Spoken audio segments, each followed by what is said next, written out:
نئے آنے والے دوستوں سے گزارش ہے کہ حمزہ اسٹوڈیو یوٹیوب چینل کو سبسکرائب کریں اور ساتھ میں دی گئی گھنٹی کو ضرور دبائیں تاکہ ہماری ہر نئی آنے والی ویڈیو آپ کو ملتی رہے۔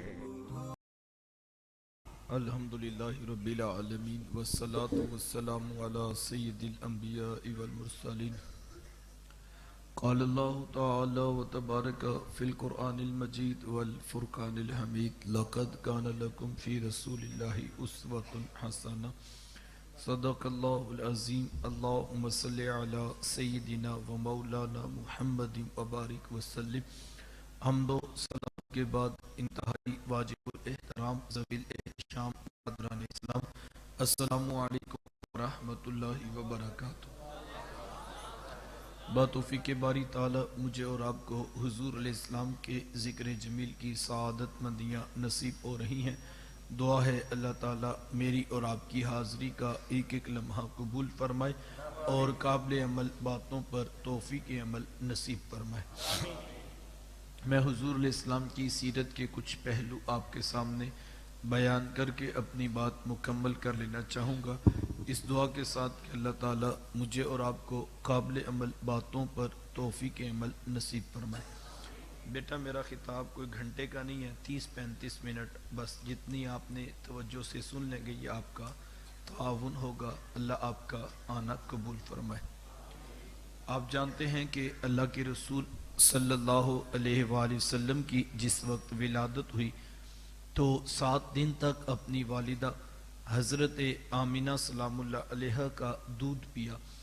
8ویں دن یہ اعزاز دشمن اسلام ابو لہب کی کنیز سویبہ کو حاصل ہوا، اس نے حضور علیہ السلام کو دودھ بھی پلایا اور دیکھ بھال بھی کی۔ یہ چند دن کا دودھ تھا، یہ چند دن کی دیکھ بھال تھی، لیکن میرے آقا نے سویبہ کے اس احسان کو پوری زندگی یاد رکھا۔ مکے میں تھے تو میری ماں پکارا کرتے، اور جب مدنی دور آیا تو یہاں مدینے سے ان کے لیے کپڑے بھی بھجوایا کرتے اور رقم کا بھی بندوبست کیا کرتے۔ یہ ہے شریعت، یہ ہے سیرت جو حضور لے کر آئے۔ میرے حضور تشریف فرما تھے، دور سے ایک بوڑھی خاتون کو اپنی طرف آتے دیکھا، آقا کریم علیہ السلام کی نظر پڑی تو میرے حضور اٹھ کھڑے ہوئے، میری ماں پکارتے ہوئے اور دوڑ لگاتے ہوئے ان کے قریب پہنچے، پھر کندھوں سے وہ چادر اتار کر نیچے زمین پر بچھا دی جسے میں اور آپ کائنات کا قیمتی اثاثہ سمجھتے ہیں۔ اپنی والدہ کو اس چادر کے اوپر بٹھایا، کان لگا کر گھنٹوں ان کی باتیں سنی، اور جب وہ بوڑھی خاتون خود اٹھ کر واپس جانے لگی تو کسی نے راوی سے پوچھ لیا یہ آنے والی خوش قسمت خاتون کون تھی کہ حضور علیہ السلام نے اپنے کندھوں کی چادر ان کے قدموں کے نیچے بچھا دی؟ تو بتانے والے نے بتایا کہ تمہیں نہیں پتا، یہی تو حضور علیہ السلام کی رضائی والدہ حضرت حلیمہ سعدیہ سلام اللہ علیہ تھی۔ سگی ماں تو سگی ماں ہے یار، میرے حضور نے تو دودھ پلانے والی ماں کو بھی اتنی عزت عطا کی ہے۔ ماں باپ کیا ہوتے ہیں یہ زمانے کو میرے حضور علیہ السلام نے آ کر بتلایا۔ آقا کریم علیہ السلام ایک دن صحابہ کو نماز پڑھانے آئے، تاحد نگاہ صحابہ نے اٹھ کر حضور کا استقبال کیا، محبتوں برا یہ ہجوم دیکھا تو چھم چھم آنکھوں سے آنسو برسنے لگے، ایک ٹھنڈی آہ بری اور کیا فرمایا، لو ادرکت والدیہ او احدہما، کاش آج میرے ماں باپ بھی زندہ ہوتے یا ان میں سے کوئی ایک ہی زندہ ہوتا۔ بندے نے دکھوں کا دور دیکھا ہو، اللہ بات میں سہولتیں عطا کر دے تو بندہ آرزو کرتا ہے کاش آج میرے ماں باپ بھی زندہ ہوتے۔ میرے گھر میں غربت دیکھی تھی، دولت کی ریل پیل بھی دیکھتے، میرے آنگن میں مصیبتیں دیکھی تھی، محبتوں کے کھلے ہوئے گلاب بھی دیکھتے، میری ذلتوں کا دور دیکھا تھا، سر پہ سجی ہوئی عزتوں کی دستار بھی دیکھتے۔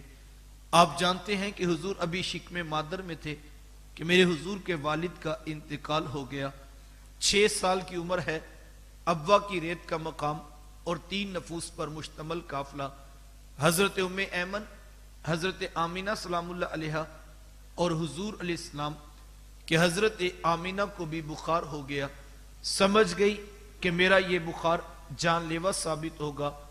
ام ایمن کو قریب بلایا, اپنے در یتیم کا ہاتھ ان کے ہاتھ میں دیتے ہوئے فرمایا, ام ایمن میرے اس بیٹے کو باحفاظت امیر قریش عبد المطلب تک پہنچا دینا. پھر بیوہ ماں نے اپنے لخت جگر کے سر انور پر شفقت و برا ہاتھ رکھا اور کوئی آخری پیار بری باتیں کہنا چاہیں, لیکن ضبط کے سارے بندن ٹوٹ گئے. چھم چھم آنکھوں سے آنسو برسنے لگے. آخری لفظ جو کائنات کی عظیم ماں نے کہے وہ کیا تھے؟ کہا, بیٹا ہر نئی چیز نے پرانے ہو جانا ہے اور ہر باقی نے فنا ہو جانا ہے. میں بھی جا رہی ہوں وذکر باق و ولدت طہرا, لیکن میرا ذکر باقی رہے گا اس لیے کہ تیرے جیسا ستھرا بیٹا چھوڑ کے جا رہی ہوں. جن ماؤں کے بیٹے اتنے اچھے ہوں ان کے ذکر نہیں مٹا کرتے. یہ آخری لفظ کہے کہ حضور علیہ السلام کی والدہ کی سانس ٹوٹ گئی. آنکھوں کو بند کیا تو میرے حضور بار بار اپنی ماں کو ہلاتے اور ساتھ پوچھتے, امی آپ بولتی کیوں نہیں, امی آپ بولتی کیوں نہیں. لیکن آگے سے کوئی جواب نہیں آ رہا تھا. پھر 6 سال کی عمر میں اپنے ننھے نبوت والے ہاتھوں سے کس طرح ماں کی قبر کو کھودا ہوگا, اندر ماں کا جسد اتھر رکھا, اوپر مٹی انڈیل کر آنکھوں سے آنسوں کا چھڑکاؤ کیا اور میرے حضور ام ایمن کے ساتھ چمٹ کر بیٹھ گئے. آج ہو بھی کیا سکتا تھا, مدینہ المنورہ میں حضور علیہ السلام کی والدہ کا وصال ہوتا, ہزاروں صحابہ جنازے کے جلوس میں شریک ہوتے, آسمان سے فرشتے بھی پھولوں کے ہار لے کر پہنچتے. لیکن وہ کیا کسی نے کہا تھا, تجھے کن پھولوں سے ہم کفن دیں؟ تو جدا ہی ایسے موسموں میں ہوا جب درختوں کے ہاتھ پھولوں سے خالی تھے. 2 پھول ہوتے, میرے رسول اپنی ماں کی قبر پہ رکھ کر اپنے دل کو تسلی دے لیتے. پھر کتنے حوصلے سے ماں کی قبر کو چھوڑا ہوگا, بار بار پلٹ کر دیکھتے, نہ جانے دوبارہ یہاں آنا بھی ہوگا یا کہ نہیں ہوگا. پھر ابھی 2 سال ہی گزرے تھے کہ امیر قریش عبد المطلب کا جنازہ بھی اٹھا. پورا مکہ امڑ کے آ گیا. لوگ آگے بڑھ بڑھ کر جنازے کی چارپائی کو کندھا دے رہے تھے, لیکن ایک 8 سال کا بچہ تھا جو کبھی اس دیوار سے لگ کے روتا, جو کبھی اس دیوار سے لگ کے روتا.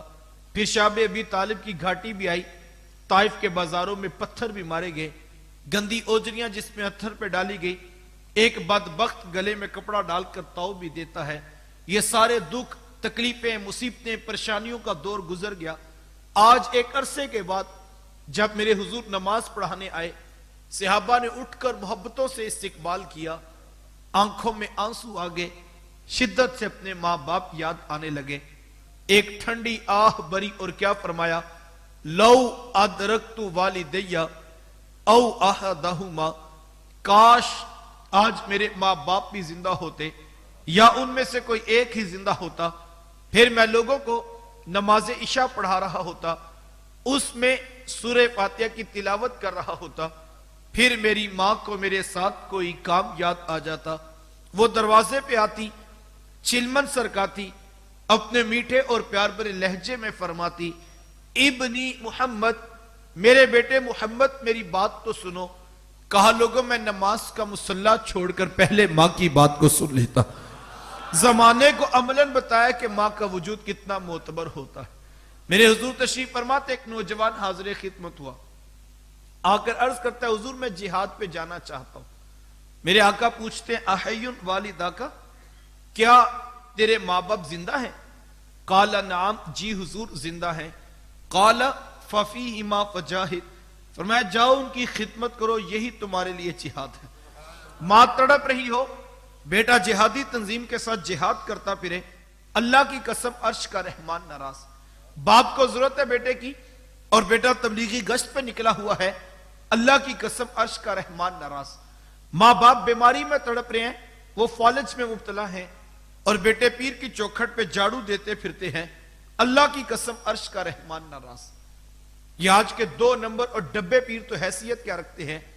اگر کوئی شخص ماں باپ کو تڑپتا چھوڑ کر حضور غوث اعظم رضی اللہ تعالیٰ عنہ سے بھی فیض لینا چاہے تو اسے کچھ نہیں مل سکتا.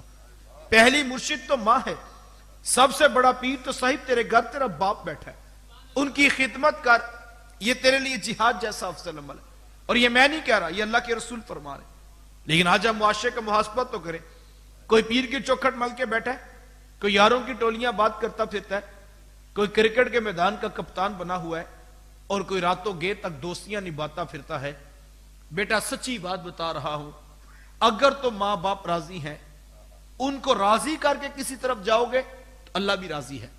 اور اگر ماں باپ کو ناراض کر کے پیر کے پاس جاؤ, تنظیم کے پاس جاؤ, صدر کے پاس جاؤ, وزیر اعظم کے پاس جاؤ, جہاں جی چاہتا ہے جاؤ, عرش کا رحمان تمہارے ساتھ ناراض ہے. ماں باپ راضی ہے, رب رحمان بھی راضی ہے. ماں باپ ناراض ہیں, عرش کا رحمان بھی ناراض ہے. مجھے اور آپ کو بالکل واضح تعلیمات حضور اسلام نے عطا کی. ماں کے قدموں تلے جنت بچھا دی, اور فرمایا جس کا باپ راضی ہے میں ضمانت دیتا ہوں اس کا عرش کا رحمان بھی راضی ہے. بیٹیاں کیا ہوتی ہیں یہ زمانے کو میرے حضور علیہ السلام نے آ کر بتلایا. حضور کی آمد سے قبل جب کسی کے ہاں بیٹی پیدا ہوتی تو شرم سے اس کا منہ کالا ہو جاتا. عزت اور آبرو بچانے کا ایک ہی راستہ ہوتا کہ وہ ظالم باپ ماں کی گود سے بیٹی کو چھینتا, گڑا کھود کے دھکا دیتا اور اوپر مٹی ڈال دیتا. بیٹی چیختی, وہ روتی, وہ سسکیاں لیتی, لیکن باپ کے دل پر گداز نہ پیدا ہوتا. وہ اپنے ہاتھوں سے اپنی بیٹی کو زندہ ذبح کر کے ڈال دیتا. یہ عرب معاشرہ ہے جس کو قرآن نے بھی بیان کیا. وہ زندہ بیٹیوں کو قبر کے اندر ڈال دیا کرتے تھے اور اوپر سے مٹی ڈال کر قبر بند کر دی جاتی تھی.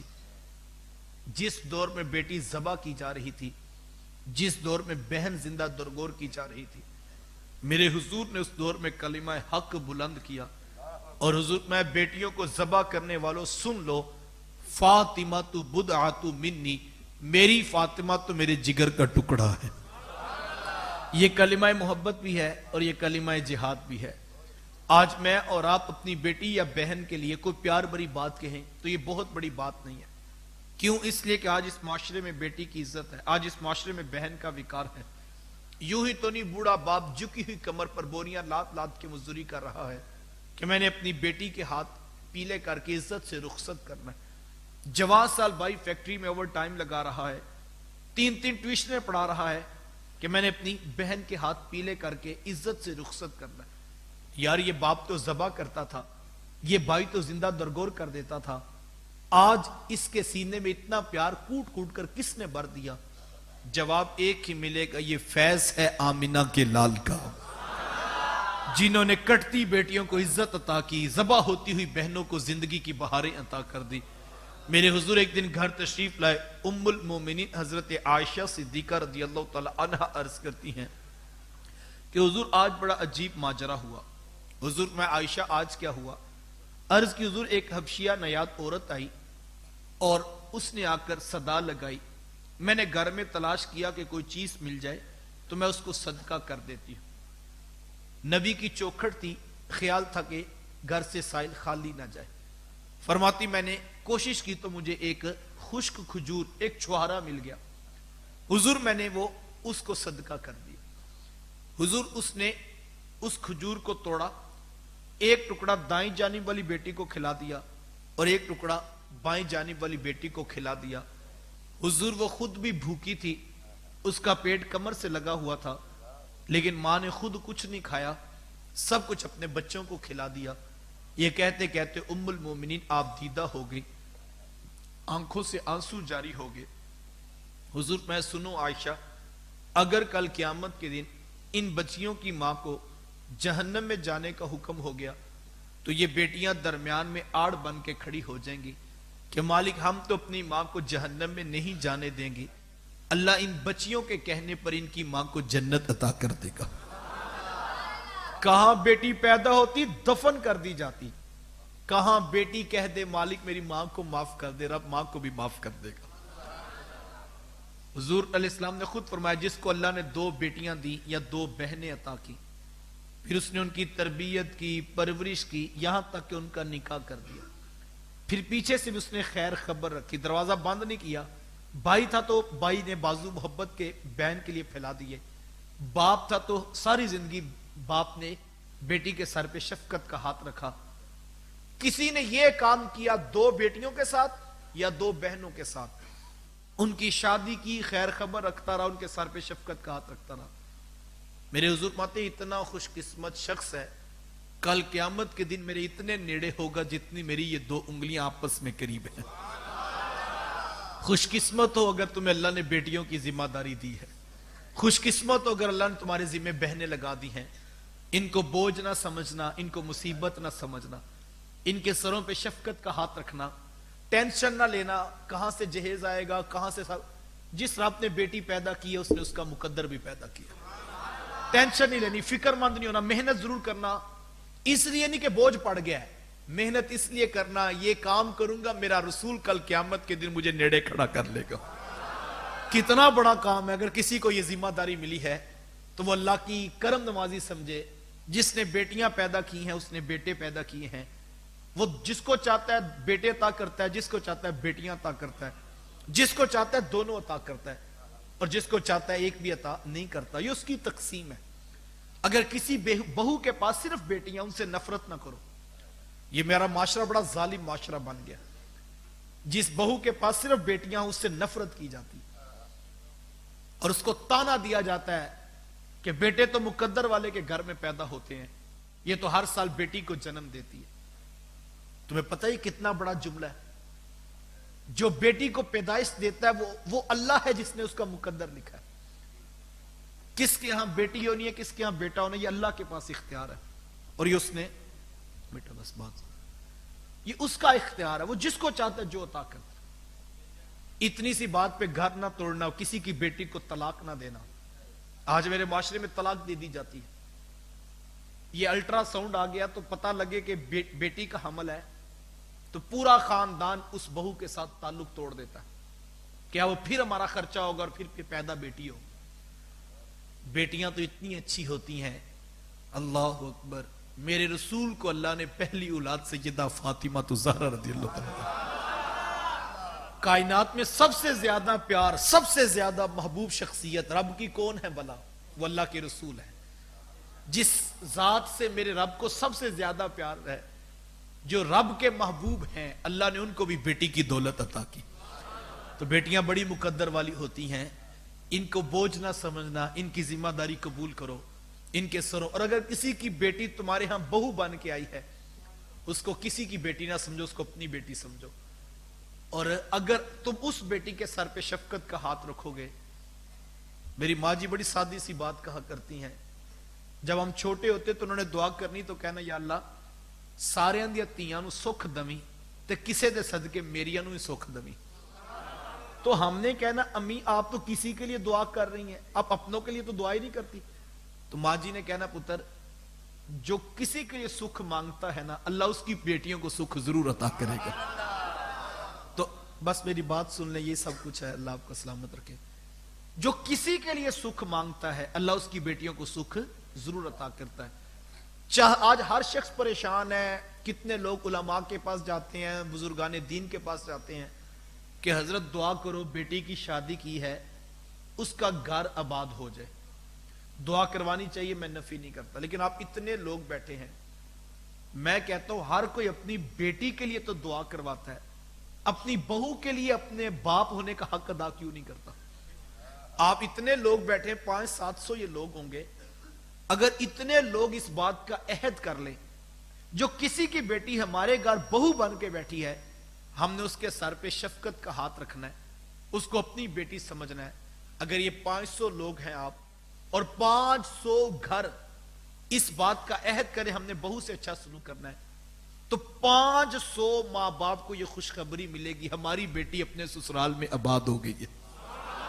لیکن ہم بڑے عجیب لوگ ہیں, ہم اپنی بیٹی کے لیے تو جولی اٹھا کے دعائیں کرتے ہیں, لیکن کسی کی بیٹی جو ہمارے گھر بہو بن کے بیٹھی ہے اس کے ساتھ ہم پورا حساب کرتے ہیں اور اس کے اوپر ہم ظلم بھی کرتے ہیں, ستم بھی کرتے ہیں. بیٹیاں مقدر والوں کو نصیب ہوتی ہیں اور بیٹیوں کے مقدر بھی رب نے لکھے ہیں. وقت سمٹ رہا ہے, بہنیں کیا ہوتی ہیں یہ زمانے کو میرے حضور علیہ السلام نے آ کر بتلایا. آپ جانتے ہیں آقا کریم علیہ السلام کا نہ کوئی سکا بھائی ہے نہ کوئی سکی بہن. میرے حضور در یتیم ہیں, لیکن جب رضاعت کا شرف عطا کرتے ہوئے میرے حضور حضرت حلیمہ سعدیہ سلام اللہ علیہا کے یہاں تشریف لے گئے تو آپ جانتے ہیں کہ ان کی ایک بیٹی تھی جن کا نام شیما یا شیما بتایا جاتا ہے. وہ رشتے میں حضور اسلام کی رضائی بہن لگتی تھی. قبیلہ بنو سعد کے رواج کے مطابق شام کو جب مائیں کھانا پکانے لگتی تو ہمارے دیہات میں بھی رواج ہے کہ جب مائیں کھانا پکانے لگتی تو بڑی بہن جو ہوتی وہ بائی اٹھا کے باہر گلے میدان میں لے آتی. مقصد یہ ہوتا تھا مائیں کھانا پکا لیں تو چلو تھوڑی دیر بچوں کو کھلا لیں. اب وہ عرب قبیلہ بنو سعد ہر بہن کی گود میں اس کا بائی ہوتا اور وہ اپنے بائی کے حسن کے قصیدے پڑھ رہی ہوتی. اگر کسی کے بائی کا رنگ کالا ہوتا تو وہ کہتی رنگ کالا ہے تو کیا ہوا, میرے بائی کے نقوش دیکھو کتنے خوبصورت, اس کی اٹھی ہوئی ناک, اس کی جیل جیسی خوبصورت آنکھیں تو دیکھو کتنی پیاری ہیں. تو وہ نقوش کو معیار حسن قرار دیتے.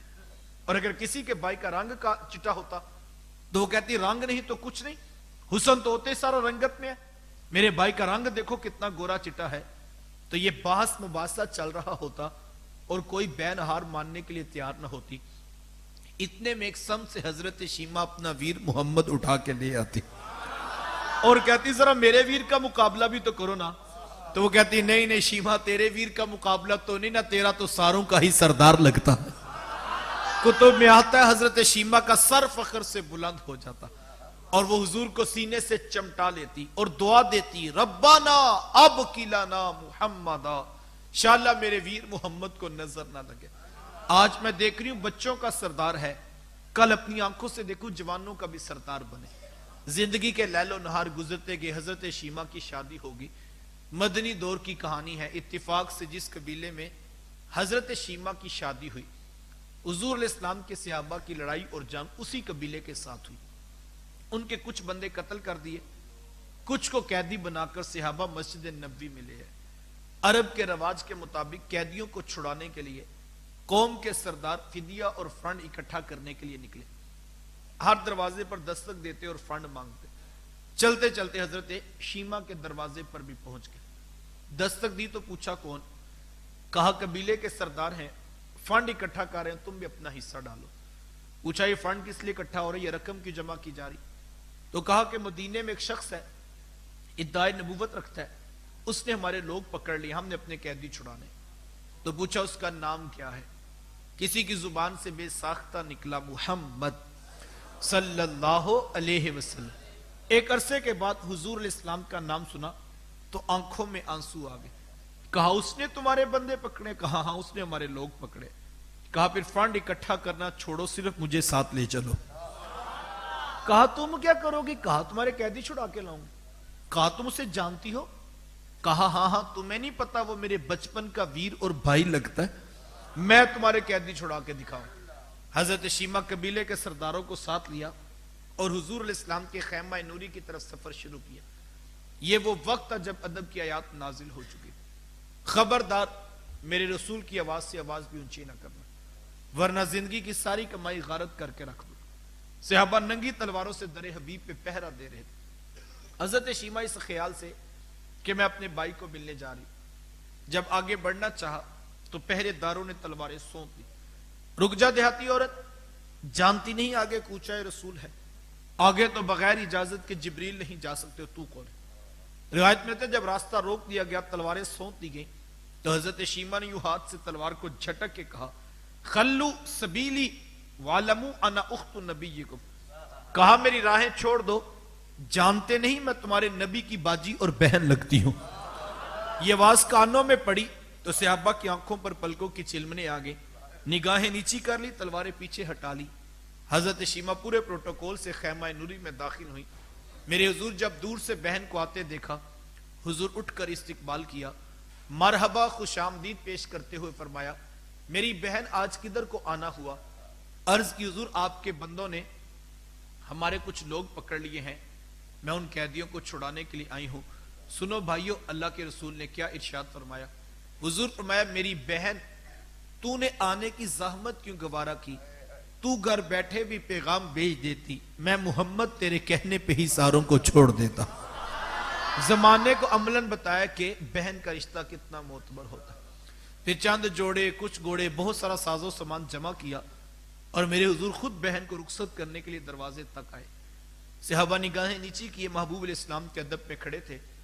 حضور میں صحابہ میں جب بھی قیدی چھوڑا کرتا ہوں پہلے تم سے مشورہ کیا کرتا ہوں. آج پہلا موقع ہے میں قیدی بھی چھوڑ رہا ہوں اور میں نے مشورہ بھی نہیں کیا ہے. عرض کی اے بندہ نواز، آپ مالک کل کائنات ہیں، آپ جو چاہیں کریں. ہم کون ہوتے ہیں بلا درمیان میں مشورہ دینے والے؟ لیکن حضور جی اتنا تو بتائیے آج کون سی خاص بات تھی کہ آپ نے مشورہ کرنا بھی ضروری نہیں سمجھا؟ حضور میں صحابہ آج میرے دروازے پر میری بہن آ گئی تھی، اور جب بہنیں دروازے پہ آ جائیں اللہ کا رسول انہیں خالی نہیں موڑا کرتا. زمانے کو بتایا بہن کا رشتہ کتنا معتبر ہوتا ہے. وقت سمٹ کے بات مکمل کرنی ہے. بھائی کیا ہوتے ہیں یہ زمانے کو میرے حضور علیہ السلام نے آ کر بتلایا. آقا کریم علیہ السلام تشریف فرما تھے. ایک نوجوان آیا، آ کر عرض کرتا ہے حضور میں کماتا ہوں اور میرا بھائی کماتا نہیں ہے، رہتے اکٹھے ہیں، اخراجات سانجھے ہیں، تو میری کمائی بھی اس کی طرف چلی جاتی. اس طرح ایک کمانے والے بھائی نے نہ کمانے والے کی شکایت اللہ کے رسول کی بارگاہ میں پیش کی. آج گھر گھر کا یہی دکھڑا ہے، جو زیادہ کماتا ہے وہ کسی کو ماننے کے لیے تیار نہیں. بڑا بھائی چھوٹوں کے لیے بڑے محبت کے جذبات رکھتا ہو لیکن اس کی آمدن تھوڑی ہو تو چھوٹے تانا دیتے ہیں کہ تو نے باپ کے بعد کون سی جاگیر ہے جو ہمارے لیے بچا کے رکھی. آج کہا جاتا ہے تو کہتا ہے عزت کوئی نہیں کرتا، تیری عزت کس بات پہ کرے. آج کہا جاتا ہے تیرے بچوں کی فیسیں تو ہم بھرتے ہیں، گھر کے اخراجات تو ہم چلا رہے ہیں، دودھ کا بل تو ہم دیتے ہیں، تیری عزت کس بات پہ کرے. آج جس بھائی کے پاس دولت زیادہ نہ ہو سکے بھائی اس کی عزت کرنے کی بھی روادار. اب تو حالت یہ اگر کوئی بھائی غریب ہو اس کا بھائیوں کی لسٹ میں تعارف بھی نہیں کروایا جاتا کہ کیا بتائیں یہ مزدور بھی ہمارا بھائی، ہم تو نہیں بتاتے. ہاں کوئی ایم پی اے ہو، کوئی ایم این اے ہو، کوئی چودھری ہو، کوئی تاجر ہو، وہ چوتھے خاندان کا بھی ہوتا ہم کہتے ہیں کھینچ کے یہ بھی اپنا بھتیجا ہی لگتا ہے. جو دولت والا تھا رشتہ دار نہیں تھا، وہ رشتہ دار بن گیا. اور جو اخلاق والا تھا، سچا تھا، حیا والا تھا، میٹھا تھا، لیکن دولت اس کے پاس نہیں تھی، آج وہ بھائیوں کی لسٹ سے بھی نکل گیا کہ اس کے پاس دولت نہیں ہے. میرے حضور نے کیا فرمایا تھا؟ آنے والے نے کہا حضور میں کماتا ہوں وہ کماتا کوئی نہیں ہے، رہتے بھی کٹھے ہیں، اخراجات بھی سانجھے، تو میری کمائی بھی اس کی طرف چلی جاتی.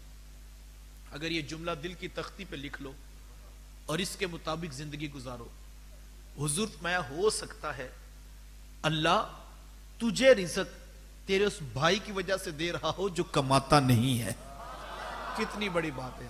یہ تو کرم ہو گیا اس نے تیرا ہاتھ دینے والا بنا دیا، لینے والا نہیں بنایا. اگر تیرا ہاتھ لینے والا بنا دیتے تو کیا کر سکتا؟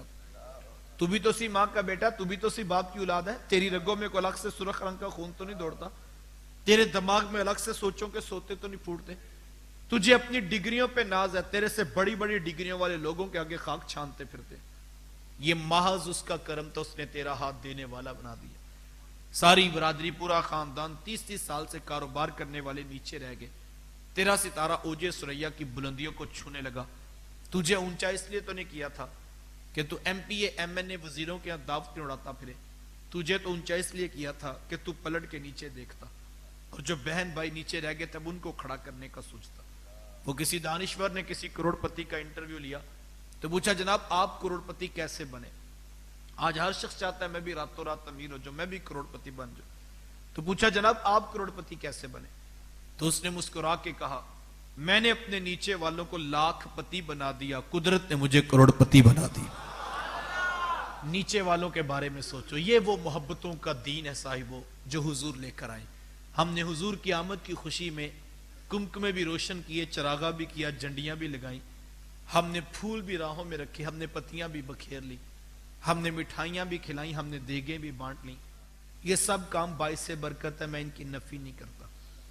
وہ تو نادان ہے جو اس عنوان پر بھی الجھ پڑا اور نہ جانے کون کون سا فتویٰ تھا جو امت پر لگا دیا گیا. سادہ سی بات کرنا چاہتا ہوں، اگر سمجھ آ جائے تو یہ بھی بڑی ہے. یہ آج کل ہمارے یہاں شادیوں کا رجحان زیادہ ہے، موسم ہے، تو جب کوئی مہمان آتے ہیں تو چھوٹے بچوں کو وہ پلیٹوں میں پھول دے کر کھڑے کرتے ہیں اور بچے ان کے اوپر پتیاں پھینکتے ہیں اور بچے خوش ہوتے ہیں اور مہمان بھی بڑے راضی ہوتے ہیں اور لوگ کہتے ہیں یار ہمارا انہوں نے بڑا استقبال کیا. یہ سب کیوں کیا جاتا ہے؟ کہ کوئی آتا ہے تو لوگ اس کا استقبال کیا کرتے ہیں. میرا خیال یہ ہے کہ بیٹا بس بیٹھ جائیں بیٹا جی میری بات سن لیں, یہ سب کچھ. میرا خیال یہ ہے کہ جب کوئی آنے والے مہمانوں کا اس طرح بچوں کے ساتھ پتیوں کے ساتھ استقبال کرتا ہے تو پہلے جا کے کسی مفتی صاحب سے فتویٰ نہیں لیتا ہوگا کہ حضرت ہمارے گھر مہمان آ رہے ہیں, ہم یہ پتیاں پھینکنا چاہتے ہیں, کہیں پر کوئی حدیث بتا دیں یا صحابہ کا عمل بتا دیں. تو میرے خیال میں کوئی فتویٰ لیتا نہیں ہوگا. تو میرے خیال ہے کہ کسی مفتی صاحب کا فتویٰ آج تک اس پر آیا بھی نہیں ہوگا, چونکہ علماء کا بھی استقبال ہوتا ہے, آنے والوں کا بھی ہوتا ہے, مفتیان کرام کا بھی ہوتا ہے. تو آج تک کسی نے فتویٰ لگایا بھی نہیں. کیوں؟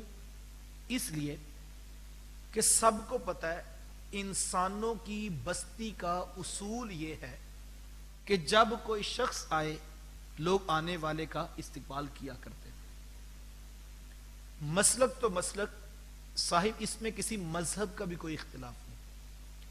یہودیت, عیسائیت, سکھزم, ہندوازم, جن کا کوئی مذہب نہیں, آپ ان سے بھی پوچھ لیں تو وہ بھی کہیں گے یہ تو انسانوں کا اصول ہے. بھی توجہ چاہوں گا, اور اگر یہ جملہ سمجھ آ گیا تو یہ ایک جملہ بھی کافی ہے.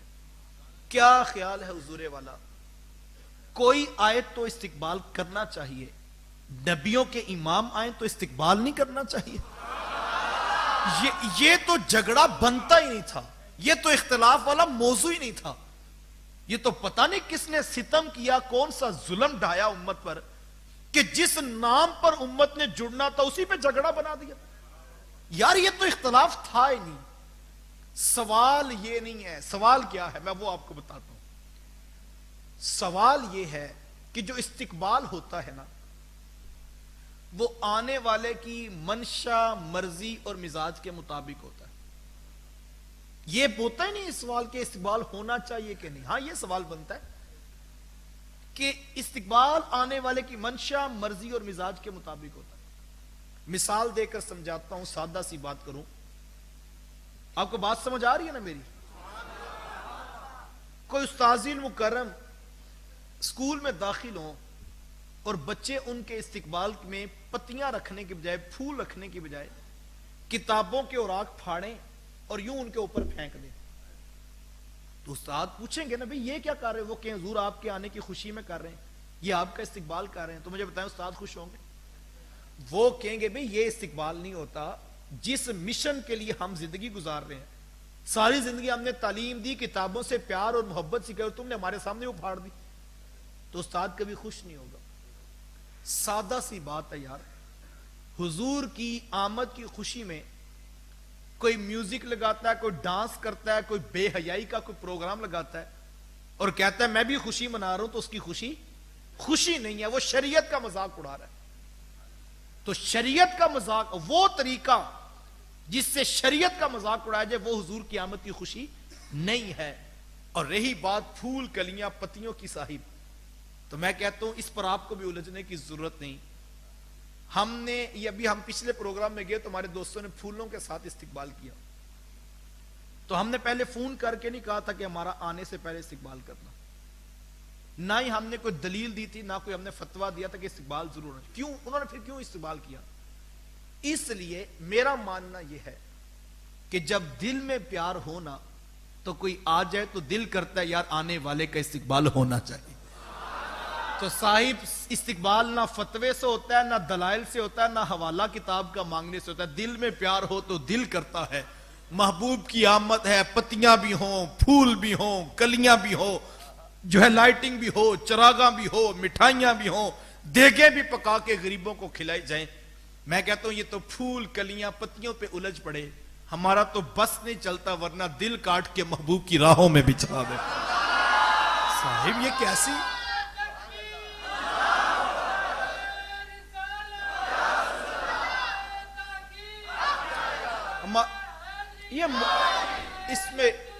اس میں اتنا الجھنے کی ضرورت نہیں. یہ محبت کی بات ہے, دل میں محبت ہوئی تو کبھی اس طرف کوئی چل پڑے گا. لیکن میں یہ پھر کہوں گا, یہ آخری بات ہے اور اس پر توجہ چاہوں گا کہ بیٹا یہ پھول, یہ کلیاں, یہ پتیاں, یہ چراغاں, یہ مٹھائیاں, یہ دیکھیں, یہ سب کام اپنی جگہ باعث برکت, لیکن بیٹا یہ منزل نہیں ہے. یہ تو آغاز سفر ہے کہ حضور آئے, ہم نے کمکمے روشن کیے, حضور آئے, ہم نے پھول کلیاں راہوں میں رکھے, حضور آئے, ہم نے مٹھائیاں اور دیگیں کھلائیں. یہ آغاز سفر ہے, یہ منزل نہیں. منزل میرے حضور کی سیرت ہے, منزل میرے حضور کا پیغام ہے, منزل میرے حضور کا کردار ہے. کتنا اچھا ہو کہ کوئی نوجوان جب یہاں سے اٹھ کر جائے تو بوڑھے باپ کے سامنے ہاتھ جوڑ کر پاؤں پکڑ کر معافی مانگ لے اور باپ کو راضی کر کے سوئے, اور باپ پوچھے بیٹا میں بھی تیرے سے راضی ہو گیا, میں معاف کرتا ہوں تجھے, لیکن یہ بھی تو بتاؤ یہ اتنی اچھی باتیں رات 12 بجے کہاں سے سیکھ کر آئے ہو. تو وہ کہ بابا آپ کو نہیں پتا, ابھی تو ان کا میلاد سن کر آیا ہوں. جنہوں نے فرمایا تھا باپ راضی ہے تو عرش کا رحمان بھی راضی ہے. تم باپ کو ناراض کر کے سارا دن میلاد کے جلوس میں نہ جانا, پہلے باپ کو راضی کرنا, پھر محمد کا گیت گانا, پھر حضور پہ سلام پڑھنا, پھر درود پڑھنا, پھر دیکھنا تمہارا سلام اور درود کتنا قبول ہوگا. کوئی نوجوان جائے تو بوڑھی ماں کے پاؤں پکڑ کے ماں کو راضی کر لے, تو ماں ہنس کے یہی کہے گی نا کہ بیٹا میں تیرے سے پہلے راضی ہوں, بھلا میں نے تیرے سے کیوں ناراض ہونا ہے, لیکن بیٹا مجھے اس بات کی خوشی ہے کہ تجھے اپنی غلطیوں کا احساس ہوا, لیکن بیٹا یہ بھی تو بتاؤ نا کہ یہ احساس کی دولت ملی کہاں سے. وہ کہ امی آپ کو نہیں پتا, ابھی تو ان کا میلاد سن کر آیا ہوں, جن کی بارگاہ میں ان کی رضائی والدہ بھی آئی تو کندھوں کی چادر اتار کے قدموں کے نیچے بچھا دی.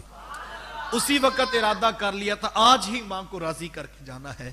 ہاں کوئی نوجوان صبح فجر کی نماز میں با جماعت نظر آ جائے, علامہ صاحب اس کو مبارکباد پیش کریں اور کہیں بیٹا کمال کر دیا, آج پہلی نماز فجر کی اور وہ بھی با جماعت, یہ راتوں رات تبدیلی کہاں سے آ گئی. تو وہ کہ حضرت آپ کو نہیں پتا, رات ہی تو ان کا میلاد سنا ہے, جنہوں نے فرمایا تھا میری آنکھوں کی ٹھنڈک بھی نماز پہ رکھی گئی ہے. ہاں کوئی بہن اپنے اوپر برقعے کی چادر, حجاب, اوڑھنی, نقاب لینے کا عہد کر لے, اس کی ہمجولیاں اسکول میں کالج میں پوچھیں کہ تو دوپٹے کو بوجھ سمجھتی تھی, تو کہتی تھی یہ برقع قید خانہ ہوتا ہے, اب یہ برقع بھی آ گیا, چادر بھی آ گئی, حجاب بھی آ گیا, نقاب بھی لے لیا, سکاف بھی اوڑھ لیا, یہ سب کچھ کہاں سے مل گئے. وہ کہ تمہیں نہیں پتا, رات ہی تو ان کا میلاد سنا ہے, جن کی بارگاہ میں کافر کی بیٹی بھی آئی تو کندھوں کی چادر اتار کے اس کے سر کے اوپر ڈال دی تھی. یہ والا میلاد بھی ہم نے منانا ہے میاں, یہ والا بیٹا میلاد بھی ہم نے کرنا ہے. ہم نے حضور کی آمد کی خوشی میں کمکمے بھی روشن کیے, چراغا بھی کیا, جھنڈیاں بھی لگائیں, پھول بھی رکھے, ہم نے چراغا بھی کر لیا, مٹھائیاں بھی بانٹ لی, ہم نے دیگیں بھی بانٹ لی. یہ سب کام اپنی جگہ باعث سے برکت, لیکن بیٹا یہ آغاز سفر ہے, یہ منزل نہیں. منزل حضور کی سیرت ہے, منزل حضور کا پیغام ہے, منزل میرے حضور کی ذات ہے. اس راہ پہ چلنا ہے اور اپنی منزل تک بھی پہنچنا ہے, کیونکہ جو منزل پہ مسافر نہیں پہنچتا وہ کامیاب نہیں ہوتا. جو ایئرپورٹ پہ استقبال کر کے اپنے گھر چلے جائے اور آگے منزل کا سفر نہ کرے, یہ سفر مشکل ہے بھائی. اس سفر پہ آؤ گے, منزل کے لیے صبح فجر کے ٹائم اٹھنا پڑے گا, سردی میں وضو کرنا پڑے گا, رضائی اور بستر چھوڑنا پڑے گا. چلو مشکل سے ہی, لیکن منزل پہ ملاقات بھی تو حضور سے ہونی ہے نا, پھر اٹھنے کو جی کرے گا. یہ سفر مشکل ہے, یہ کٹھن ہے نا, اس میں ماں کو راضی رکھنا پڑے گا, باپ سے صلح کرنی پڑے گی, بیوی سے اچھا سلوک کرنا پڑے گا, بھائیوں کے سر پہ شفقت پہ ہاتھ رکھنے ہیں, بہنوں کے ساتھ اچھا سلوک کرنا ہے, غریبوں کی مدد کرنی ہے, یتیموں کو ساتھ لے کر چلنا ہے. یہ کام تو بڑے مشکل ہیں, لیکن میں اتنا ضمانت سے کہتا ہوں ان راہوں پہ چلو گے کام مشکل ہے, کٹھن ہے, مشکل ہے, مصیبت والا بھی لگے گا کبھی کبھی, لیکن میں دعوے سے کہتا ہوں اس راہ پہ چلو گے منزل پہ ملاقات محمد عربی صلی اللہ علیہ وسلم سے ہوگی. جیسے ہی قبر میں جاؤ گے, جن کا ساری زندگی یہ والا میلاد منایا ہوگا وہ قبر میں رخ دیدار کروا دیں گے, اور اسی پہ ہماری ان کے ابرو پر, ان کے اشارہ ابرو پہ میری اور آپ کی بخشش ہے. اپنی منزل کو نہ بھولنا, کہیں ان کمکم میں, ان روشنیوں میں اور ان اجالوں میں, ان پھولوں اور پتیوں میں کھو کے اسی کو منزل نہ سمجھ لینا. حضور کے میلاد کی آمد کی خوشی میں ہم نے حضور کی سیرت کو بھی اپنانا ہے, محبوب کا میٹھا لہجہ بھی لینا ہے, محبوب کے سچے اخلاق بھی اپنانے ہیں, حضور کی سنت کا ایک ایک رنگ ہم نے قبول کرنا ہے. بصمیم قلب بارگاہ ربوبیت میں دعا ہے, اللہ مجھے آپ کو توفیقات عمل نصیب فرمائے. اب آپ ایک نمبر نوٹ کر لیں, اس نمبر کا آپ کو فائدہ یہ ہوگا کہ آپ کو روزانہ کی بنیاد پر میرے استاذ المکرم علامہ پیرزادہ محمد رضا ثاقب مصطفی صاحب کا ایک ویڈیو کلپ ہم آپ سے شیئر کیا کریں گے, جو ان کا جمعے کے خطبے کا نیا کلپ ہوتا ہے وہ ہم آپ سے شیئر کریں گے. دوسرا فائدہ اس کا آپ کو یہ ہوگا کہ جب ملتان میں قبلہ مصطفی صاحب آئیں گے تو آپ کو اس کی اطلاع بھی ملے گی۔ تیسرا فائدہ اس نمبر کا آپ کو یہ ہوگا کہ جو دوست حلقہ ملتان میں شامل ہونا چاہیں ادارت المصطفیٰ کے پلیٹ فارم پہ حضرت کے حوالے سے، تو وہ اس نمبر پہ رابطہ کریں گے تو انشاءاللہ 2020 میں ہم ماہانہ درس قرآن مجید ملتان شہر میں شروع کر رہے ہیں۔ تو آپ کے پاس میں آج آیا ہوں تو میں آپ کو دعوت دیتا ہوں، آئیے اس پیغام کو صرف ایک دن کا میلاد نہیں، ساری زندگی حضور کے نام لگا دیجئے۔ نمبر نوٹ کر لیجئے 0308 888 5512 0308 88 85 512 0308 88 85 512۔ اس نمبر پر اپنا نام، اپنے علاقے کا نام اور شہر کا نام ضرور لکھیے گا کہ ملتان شہر سے، تاکہ ہمارا نمائندہ آپ کا نمبر ملتان والے حلقے میں شامل کر کے آپ کو روزانہ کی بنیاد پر مصطفی صاحب کا ویڈیو کلپ بھی شیئر کرے گا، اور قبلہ حضرت کی آمد کی جو ہے وہ استقبال کی آپ کو ان کی اطلاع بھی جو ہے وہ بھیجی جائے گی۔ نمبر نوٹ کر لیں 0308 88 85 512 0308 88 85 512 0308 888 5512۔ اللہ تعالیٰ مجھے آپ کو توفیق عطا عمل نصیب فرمائے۔ وآخر دعوانا